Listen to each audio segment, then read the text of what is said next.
और तवज्जो करनी है, इन्हां दे बोलन दा अंदाज, रेवड़ियां बेच रहे ने, की खूबसूरत अंदाज है, की आवाज है। आगे छापा रखे कहंदे ने हिंगड़ बक्सिलो नानक मनमानक कजल बाटा टिंडा बोलिया बुआ खोलिया ते चिट्टा कुकड़ बोलिया रेवड़ियां कड़ाकेदार होए माजा मेरे यार खान दा उधार इनू अल्लाह दी मार चढ़ जाने 102 बुखार मार गया तो कह देगा नाल दी कवर तैयार हो तुहानू भी इनकार ना कर आवाज़ार रेवड़ियां कड़ाकेदार। तालियां बजाओ जरा, तालियां तुसीं ते परेशान हो गए और तुसीं तालियां नहीं बजा रहे। इस तरह कॉमेडी का भी मज़ा नहीं आता, मैनू भी पता लगता रहता कि तुसीं जाग रहे हो।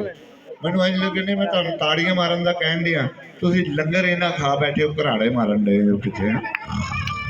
हाँ हाँ हाँ जी हाँ जी, साडा एक तुसीं बाज़ारां च भी वेखे हुंदे ने, अल्लाह ने हुण स्टेज ते भी फकीर दे दित्ते ने सानू। हाँ जी